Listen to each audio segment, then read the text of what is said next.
Imagine standing in the glittering halls of Versailles, where every chandelier sparkles and every step echoes with power.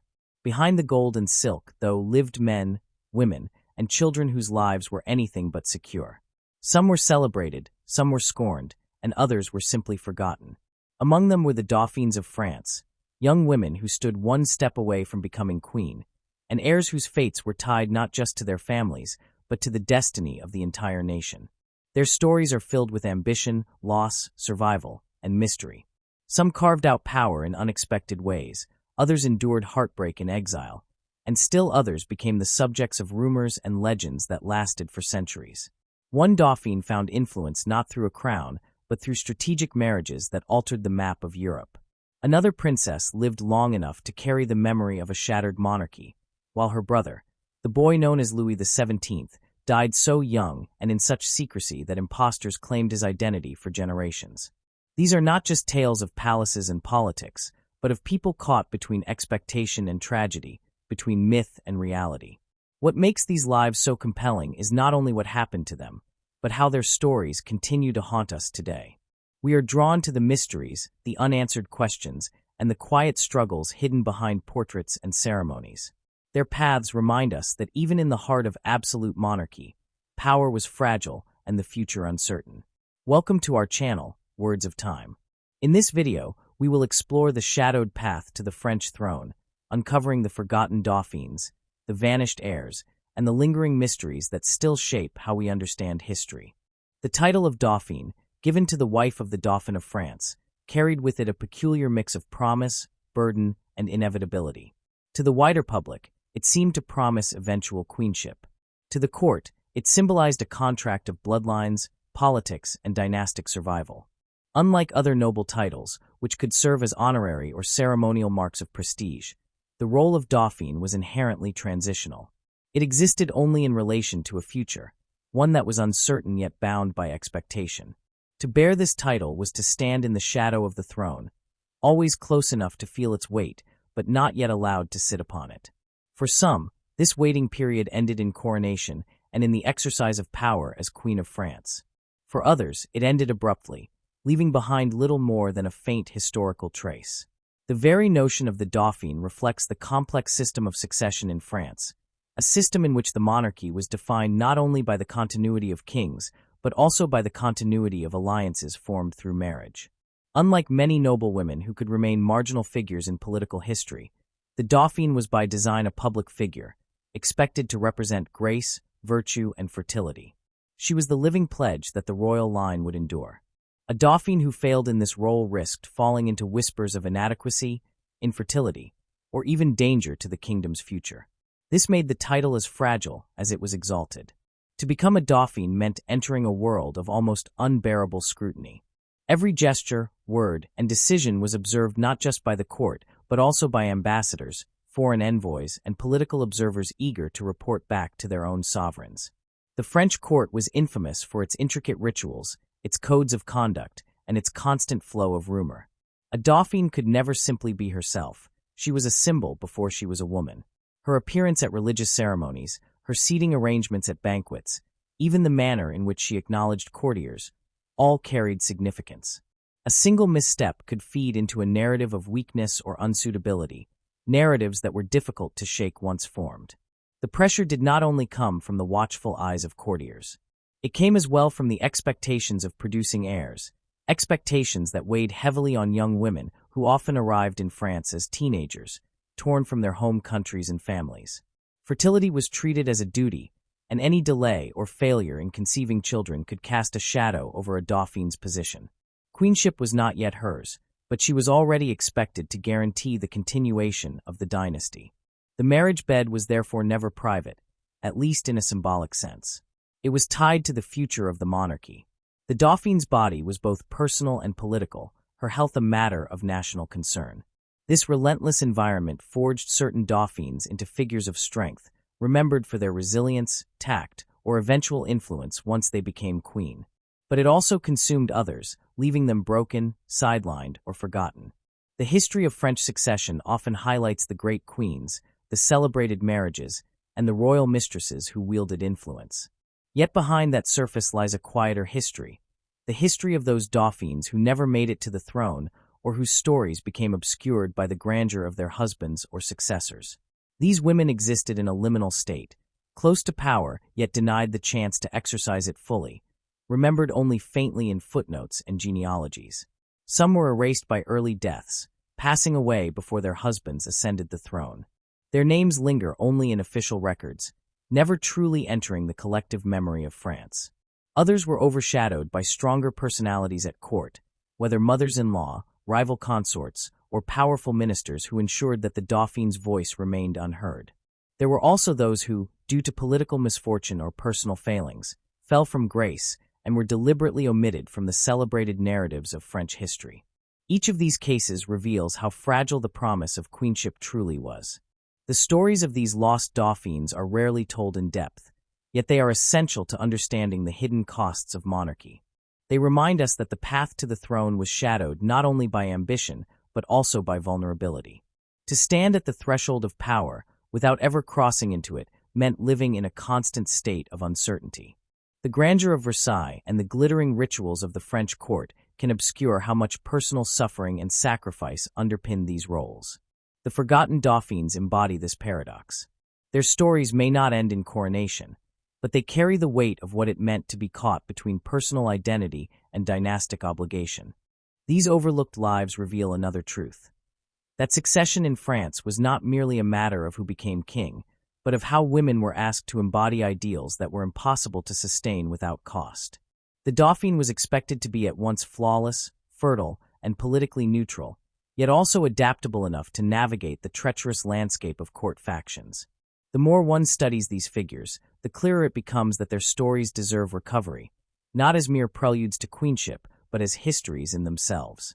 To trace the shadowed path to the throne is to recognize that for every queen of France remembered in paintings and chronicles, there were others who stood in her place before her, who carried the same weight but never reached the final stage.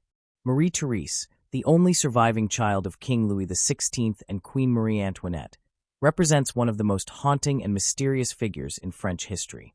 Her life embodies not only the fragility of dynastic certainty, but also the deep scars left by revolution, exile, and rumor. In her story, the promise of queenship and continuity was replaced by the loneliness of survival. She was born into a court that expected her to embody the continuity of the Bourbon dynasty, yet she lived through its violent collapse, and her fate has often been entangled with speculation, myths, and conspiracy theories that reveal just how much monarchy depended on the perception of stability rather than its reality. Her life marks the ultimate unraveling of what the title of Dauphine was supposed to secure: a smooth and inevitable path to succession. Instead, her existence was defined by rupture and loss, and the uncertainty surrounding her identity, even after her death, shows how deeply the French Revolution fractured the idea of royal continuity. Marie Thérèse entered the world in the gilded halls of Versailles, surrounded by courtiers, attendants, and the elaborate ritual that made every royal birth a public matter of state. As the first child of Louis XVI and Marie Antoinette to survive infancy, she was regarded as an emblem of hope. Although she could never inherit the throne due to the Salic law, which excluded women from royal succession, her position was still politically significant. She could serve as the vessel of alliances through marriage, carrying the Bourbon legacy into other European houses. More than that, her mere existence symbolized stability for her parents at a time when France was already sliding into economic difficulty and political unrest. Her childhood, however, coincided with the rising tide of revolution, which turned her from a cherished princess into a prisoner of state. The fall of the monarchy in 1789 changed her world irrevocably. The family was confined to the Tuileries Palace and later imprisoned in the Temple Tower. For a young girl raised to believe in divine right and dynastic permanence, the sudden collapse of the structures around her was nothing less than shattering. She witnessed the humiliation of her parents, the execution of her father in January of 1793, and the separation from her mother, who would follow him to the guillotine later that year. Left behind in the temple, she became the lone surviving legitimate child of the royal couple.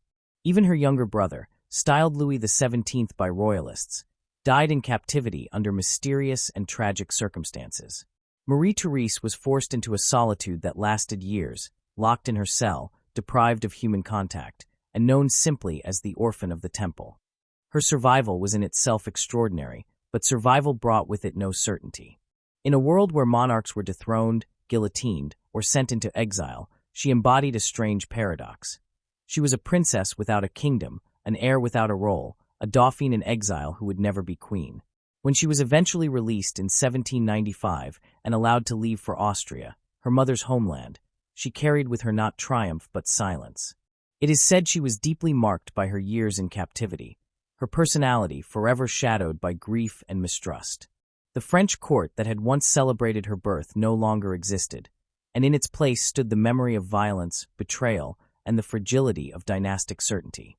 This rupture laid fertile ground for myth and speculation.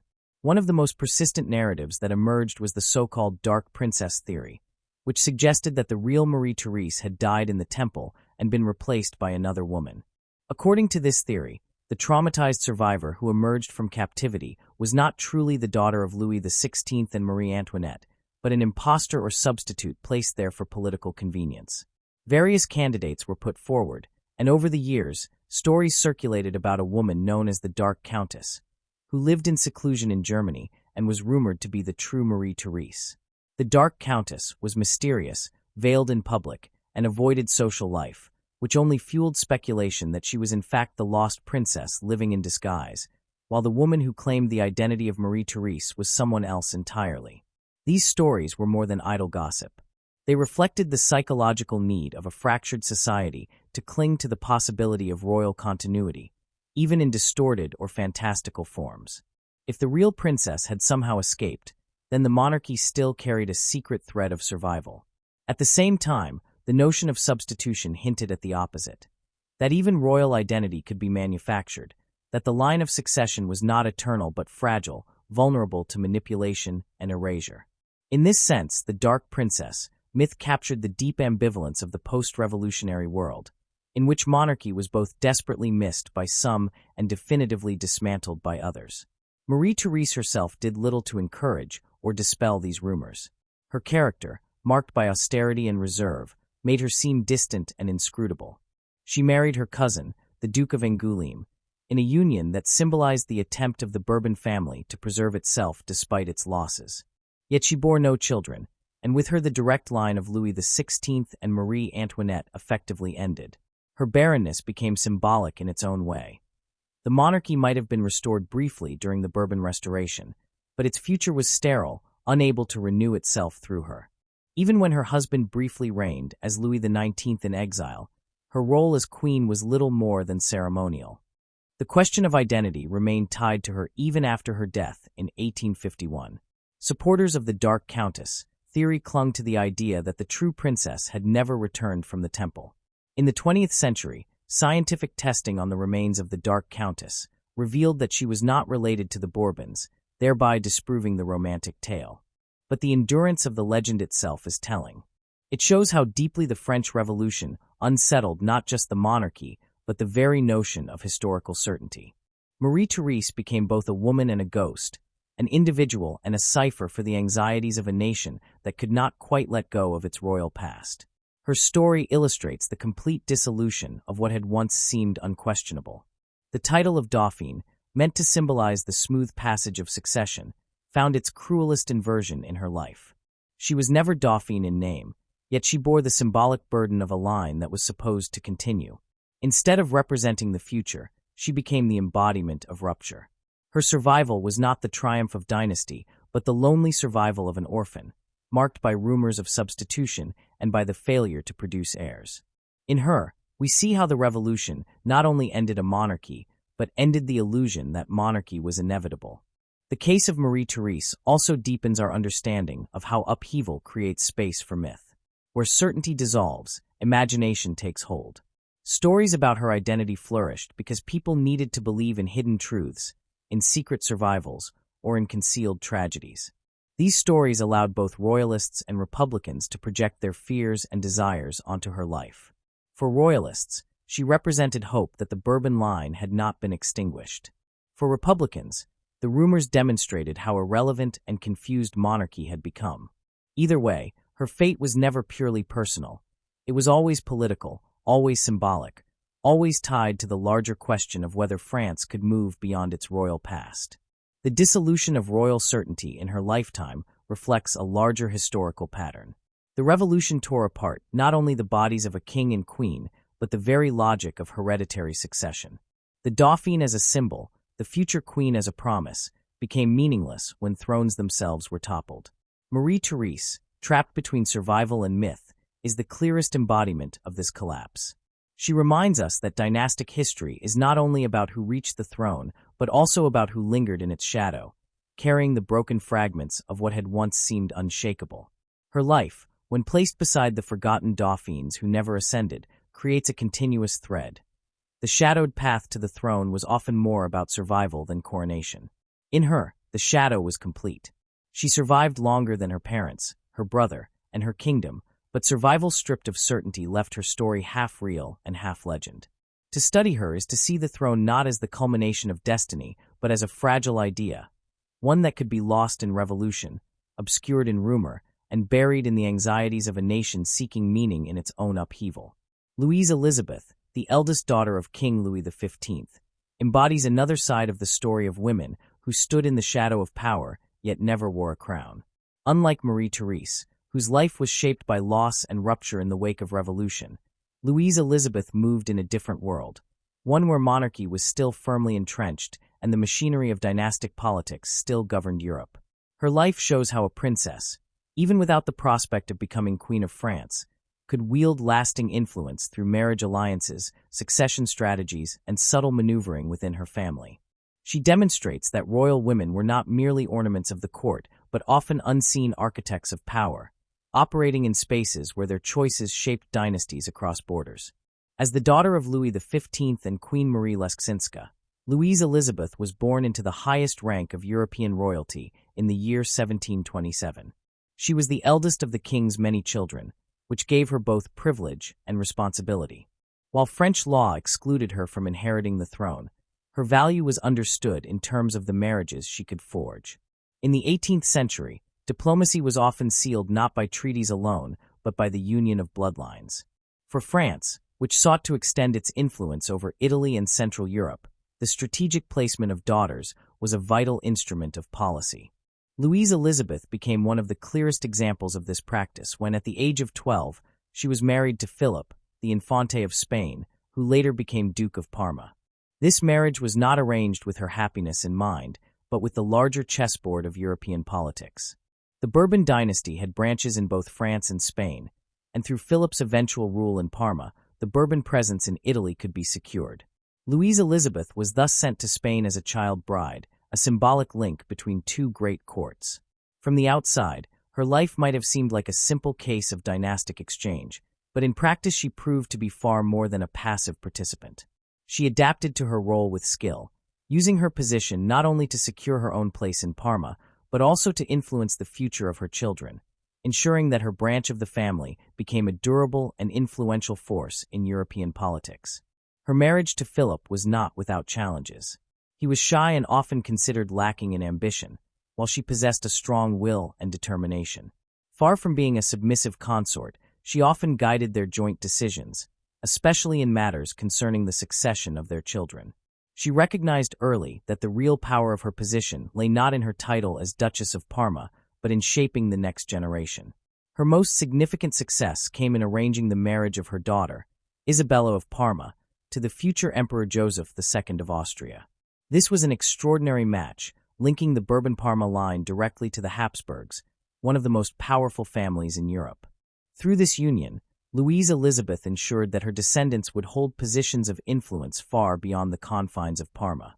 This ability to maneuver dynastically demonstrates that queenship was not the only path to significance. Louise Élisabeth never became Queen of France, and her title in Parma was modest compared to the grandeur of Versailles, yet her hand shaped alliances that altered the European balance of power. The Bourbon-Parma branch, created through her marriage, became a lasting presence on the Italian stage and survived long after her death. In this sense, her role illustrates that the history of monarchy cannot be told only through reigning kings and crowned queens. It must also include those who, through marriage and diplomacy, secured the threads that bound Europe together. Her influence was not limited to arranging marriages. She also acted as a connector between her natal family in France and her new family in Parma. She returned to Versailles in 1752, where her presence at court created tension and intrigue. Her closeness to her father, Louis XV, allowed her to advocate for her husband's and children's interests. Courtiers noted her boldness and her ability to secure favors, sometimes at the expense of her siblings. This return revealed another layer of hidden power. Daughters of France, even once married off, could reappear and assert influence within the royal household. They could not inherit the throne, but they could shape who received lands, titles, and recognition. Her maneuvering did not always earn her affection. Some saw her as ambitious, even grasping, and her assertiveness made her a polarizing figure. Yet such criticism itself underscores how unusual her behavior was for a woman of her time. While many princesses faded into obscurity after marriage, Louise Élisabeth refused to be sidelined. Her active engagement in dynastic politics, her willingness to travel back to France, and her efforts to shape her children's futures mark her as a figure who understood the stakes of power even when she did not wield it directly. Her life also sheds light on the complicated dynamics of the royal family. Within the court of Louis XV, daughters often competed for attention and influence. While the king's mistresses famously dominated the stage, his daughters operated in quieter yet significant ways. They influenced decisions, maintained correspondence, and acted as intermediaries between factions. Louise Élisabeth's position as the eldest gave her an advantage, but it also placed her under constant scrutiny. Her ability to hold her ground and secure recognition for her Parma branch shows the depth of her political acumen. In this way, she belongs to the same narrative thread as the forgotten Dauphines and the shadowed figures like Marie Thérèse. All of them reveal that the throne was not only about who wore the crown, but also about the networks of family, marriage, and diplomacy that supported or undermined it. The difference with Louise Élisabeth is that she managed to carve out a sphere of agency within the very structure that excluded her from succession. She was not forgotten, nor was she erased by early death or revolution. Instead, she built a legacy that endured precisely because she understood how to use the tools available to her. Her story also highlights the hidden power dynamics of royal women. Officially, France followed Salic law, which excluded women from inheriting the throne. Unofficially, however, women shaped dynastic politics constantly. They were the ones sent abroad as brides, they were the ones who raised and educated heirs, and they were often the ones who negotiated between families in moments of crisis. Louise Élisabeth's career exemplifies this paradox. She had no official role in governance, yet her decisions reverberated across Europe.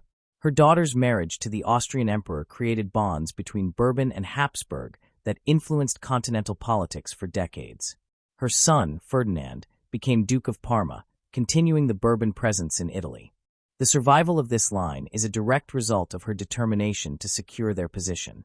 What is striking is how little her story is told in comparison to more famous queens or mistresses. This imbalance reflects the way history often privileges those who visibly hold power while overlooking those who shape it behind the scenes. Yet in examining her life, we see how necessary it is to expand our understanding of influence. Louise Élisabeth did not need to sit on the throne of France to alter the trajectory of dynasties. She used marriage, family, and personal tenacity as her instruments, and in doing so, she became an unseen architect of power. Her role also offers a mirror to the uncertainties embodied by Marie Thérèse. Where Marie Thérèse represented the collapse of dynastic certainty, Louise Élisabeth represented its construction and maintenance. One lived in the ruins of monarchy, the other in its full, intricate machinery. Yet both stories underline the same lesson. The throne was never the straightforward destiny it appeared to be. It was fragile, contested, and often upheld by those who operated outside its direct line of succession. In the end, Louise Élisabeth's life illustrates that the shadowed path to the throne was not always about loss. Sometimes it was about invention. Denied queenship, she created influence through other means. Overshadowed by her father's mistresses and the spectacle of Versailles, she nevertheless found a way to ensure that her children's branch of the family would endure. Her story stands as a reminder that monarchy was not simply about kings ruling and queens reigning. It was also about daughters, sisters, and wives whose work behind the scenes held dynasties together. Placed alongside the forgotten Dauphines and the lost certainty of Marie Thérèse, the story of Louise Élisabeth forms part of a larger tapestry. It reveals how women in the royal family could be both visible and invisible, central and marginal, celebrated and overlooked. To follow their paths is to understand monarchy not as a line of thrones, but as a network of lives, many of them shadowed, yet all of them essential in shaping the destiny of France and Europe. The story of the so-called lost Dauphin, Louis XVII, is one of the most haunting examples of how monarchy depended not only on power, but on belief, perception, and continuity. If Louise Élisabeth shows us how unseen maneuvering could secure dynasties, and Marie Thérèse reveals how rupture and survival could twist the promise of lineage, then Louis XVII's brief and tragic life represents the most extreme collapse of certainty. The heir to the French throne who died in obscurity, whose very identity remained a subject of speculation for centuries. His story demonstrates that monarchy was not simply about who held power in the present, but about who was imagined to hold power in the future. The disappearance, suffering, and eventual death of the young boy in the Temple Tower left behind questions that haunted both royalists and republicans, questions that lingered long after his body had disappeared into the earth. Born in March of 1785, Louis Charles was the second son of Louis XVI and Marie Antoinette. When his elder brother, Louis Joseph, died in 1789, the younger child became Dauphin at the age of 4, just as the Revolution was beginning to tear France apart. The role of Dauphin, already symbolically heavy, became unbearable for a child, for it placed on his shoulders the continuation of a dynasty that was crumbling in real time. To the monarchy's supporters, he was the visible assurance that the Bourbon line would endure despite upheaval. To revolutionaries, he was a dangerous emblem of what they wished to eradicate. His very existence was a provocation, a living reminder of hereditary monarchy at a moment when France was trying to redefine sovereignty. The fate of the royal family after the fall of the Bastille and the March on Versailles is well known. Confined first to the Tuileries, then to the Temple Tower, the family lived under surveillance. For the young Dauphin, this meant not only confinement but also indoctrination, neglect, and ultimately abuse.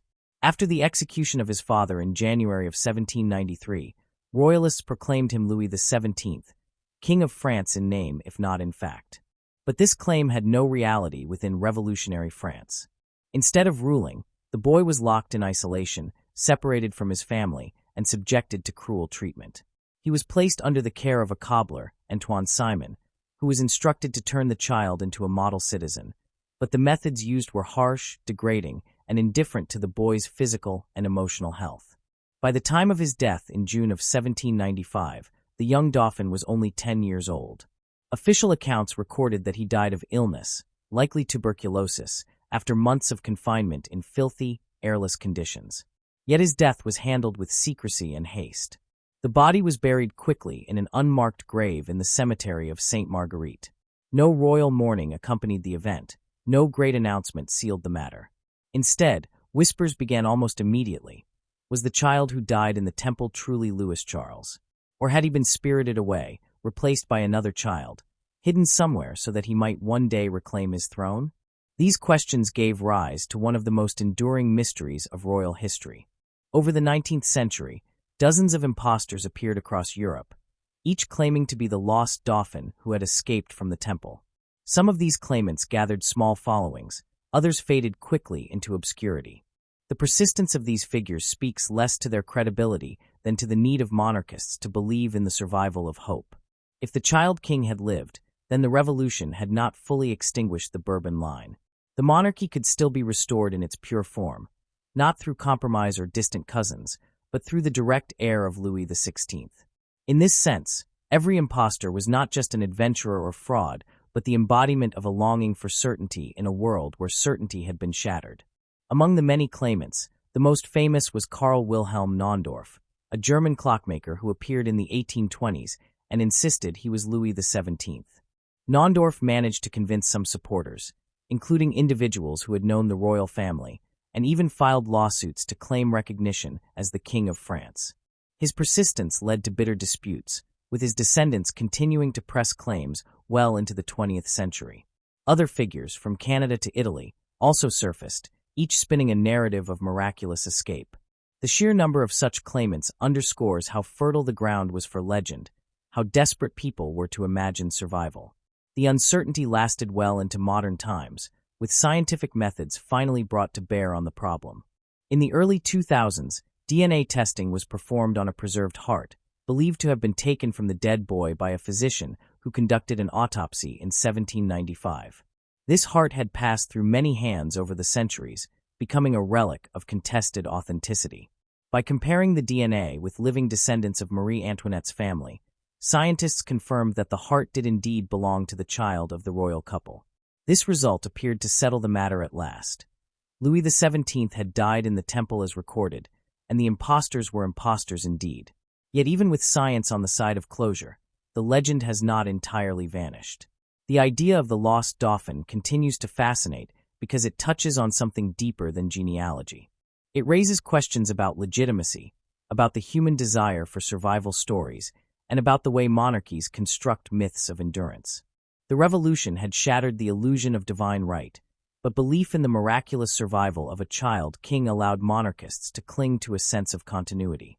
Even Republicans found something compelling in the myth, as it symbolized the weakness and absurdity of monarchy, how it could be reduced to a ghost story rather than a governing reality. The impact of this unresolved tale stretches beyond France. Across Europe, similar myths emerged whenever dynasties fell. In Russia, rumors of Anastasia's survival after the execution of the Romanovs echo the same dynamic. Societies that experience the violent rupture of monarchy often generate legends of hidden heirs, figures who might return to heal the break. These legends fulfill both a political and a psychological function. They allow for the imagining of restoration, or at least the idea that history is not as final as it seems. They also provide a space where grief, anger, and nostalgia can be projected onto a single symbolic figure. The lost Dauphin thus stands not only as a historical mystery, but also as a cultural archetype, the child king whose disappearance allows society to wrestle with its own uncertainty. Even today, the name Louis XVII carries a peculiar resonance. For historians, he is a tragic victim of revolutionary zeal and neglect, a boy who bore the weight of a collapsing dynasty. For royalists, he became a martyr, the king who never reigned, but whose suffering symbolized the destruction of monarchy. For others, he represents the way history clings to unresolved questions, how myths persist even when evidence suggests otherwise.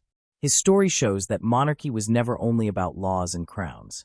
It was also about belief, imagination, and the fragile line between history and legend. When we place his life alongside that of Marie Thérèse, we see siblings caught in opposite versions of survival. She endured, but her survival became entangled in rumors of substitution. He died, but his death became the source of endless speculation about escape. Together, their stories demonstrate that the revolution did not simply end a dynasty. It fractured the very idea of certainty that monarchy depended upon. And when we set their fates beside that of Louise Élisabeth, who maneuvered dynastically with deliberate skill, the contrast is stark. Where one daughter of France built continuity through marriage, another daughter and her brother embodied rupture through tragedy and myth. The case of Louis XVII makes clear that vanished heirs are not merely personal tragedies. They are political events, cultural symbols, and enduring mysteries that ripple across generations. His brief life forces us to confront the fragility of dynastic succession and the ways societies cope with its collapse. The fact that impostors flourished for over a century, and that scientific tests were needed to settle the matter 200 years later, shows how deeply monarchy depended on stories as much as on institutions. In the absence of certainty, myth fills the void. The boy who never reigned thus continues to reign in imagination, a reminder that the throne of France was as much a creation of belief as of blood. The stories of the Dauphines and those who stood in their shadow weave together into a tapestry of vulnerability, intrigue, and unresolved questions that stretch across centuries. When taken separately, the lives of Louise Élisabeth, Marie Thérèse, and Louis XVII may seem like isolated episodes, but when considered as part of the same historical arc, they reveal striking patterns. Each life, however different in circumstance, reminds us that monarchy was never as secure or as inevitable as it appeared. Beneath the grandeur of crowns, palaces, and titles lay a fragile system held together by the bodies and fates of individuals who were at once symbols and human beings. Their paths show us not the certainty of succession, but its constant shadow of risk. In Louise Élisabeth, we see the calculated use of marriage as a tool of diplomacy. She embodied the strategic placement of royal daughters who could secure alliances and extend dynasties without ever becoming queen themselves. Her story demonstrates how influence could be exercised in quiet but decisive ways, far from the throne of France, yet crucial to its survival abroad. She turned her marriage into a stage for maneuvering, ensuring her descendants a lasting place in European power struggles. Through her, we learn that dynasties depended not only on reigning monarchs, but on daughters whose lives were carefully arranged to keep kingdoms tied together. In Marie Thérèse, we see a different dimension of vulnerability. Her survival after the revolution made her not a triumphant figure, but a lonely witness to the collapse of her family and the monarchy itself. She became the embodiment of rupture, trapped between the memory of a royal childhood and the reality of exile, marked by grief and myth. The stories that clung to her, theories of substitution, the veiled figure of the Dark Countess, reflect society's inability to fully let go of its monarchic past. She was not forgotten, but she was transformed into a figure of rumor and speculation, more myth than woman in the eyes of later generations. In Louis XVII, we find the most tragic example of all, the child who symbolized the future but was swallowed by the revolution. His death in captivity became a mystery that fueled centuries of impostors and legends, each one a mirror of the longing and uncertainty that followed the collapse of monarchy. Even modern DNA evidence, which appears to close the question, has not erased the fascination with the lost Dauphin. His story illustrates how monarchy's power depended not only on governing, but on being believed to endure. When belief faltered, myths filled the void, and Louis XVII became both martyr and ghost, reigning only in imagination. When we trace these stories together, several threads become clear. The first is vulnerability. Every Dauphine and potential heir lived under immense scrutiny, their bodies treated as vessels for dynastic continuity, their personal lives shaped and often sacrificed for the sake of political necessity. Their positions might have appeared exalted, but in truth they were fragile, exposed to forces beyond their control. A Dauphine could be celebrated one moment and discarded the next, remembered in portraits yet forgotten in history books. Even the most privileged among them lived under the weight of expectation, and their failures or misfortunes echoed far beyond their personal lives, shaping the fortunes of kingdoms. The second thread is intrigue. Whether through deliberate maneuvering, like Louise Élisabeth securing her children's futures, or through the swirling rumors that surrounded Marie Thérèse and Louis XVII, the lives of these figures became entangled with stories that blurred the line between fact and legend. Intrigue was not a side note to their existence, but a constant feature. Courts thrived on gossip, and revolutions bred conspiracy, ensuring that no Dauphine or heir could ever live in anonymity. Their identities were always contested, their lives always subject to interpretation. Even now, centuries later, historians and enthusiasts continue to debate the details of their fates, showing how persistent intrigue is when monarchy itself is at stake.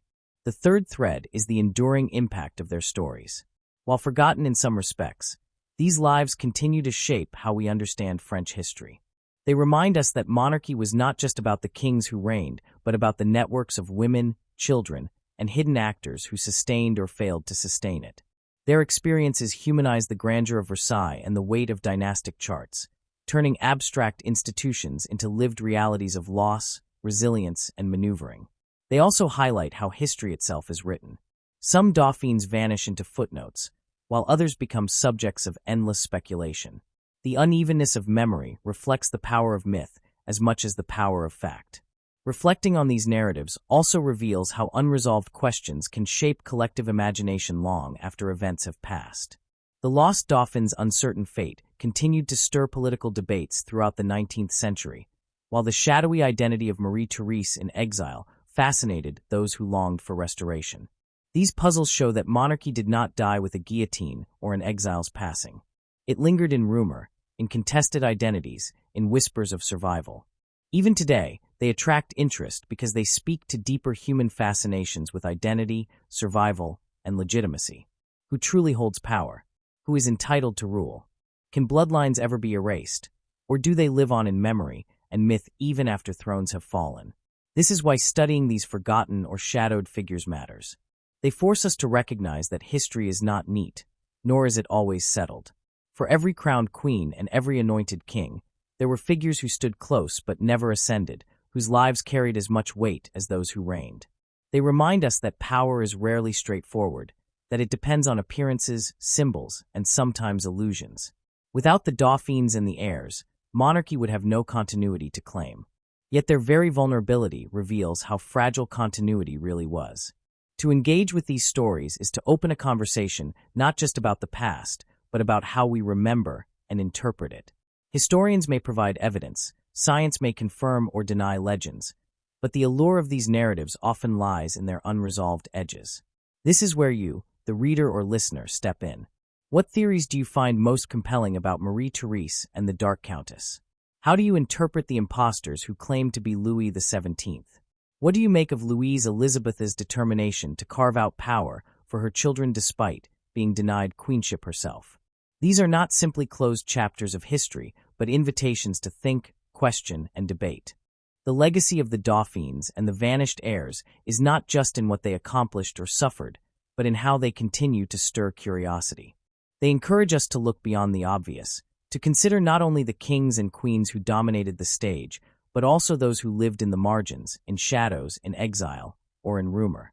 Their lives remind us that history is both record and imagination, both certainty and mystery. And it is in this duality that their power endures. As we close this exploration of the shadowed path to the throne, we return to the idea that monarchy was always fragile, always dependent on human lives that could never fully live up to the weight placed upon them. From Louise Élisabeth securing dynastic futures in Parma, to Marie Thérèse surviving in exile as a figure of myth, to Louis XVII becoming the lost king of endless speculation, the common threads are clear. Vulnerability, intrigue, and the persistence of memory bind their stories together. They did not all become queens or kings, but they all shaped what monarchy meant, both in their time and in ours. And so their echoes continue. Each story lingers not just in archives and scholarly works, but in the imagination of anyone who wonders about the fate of a child locked in a tower, a princess who returned veiled, or a daughter who maneuvered dynasties with determination. These are more than historical puzzles. They are mirrors in which we see the fragility of power, the endurance of myth, and the fascination of the human search for meaning in the past. Their legacies are not only written in history, but also in the questions we continue to ask, the debates we continue to hold, and the theories we continue to craft. Their shadows remind us that history is alive, as long as we are willing to look closely, ask questions, and share our own interpretations of the mysteries that still linger.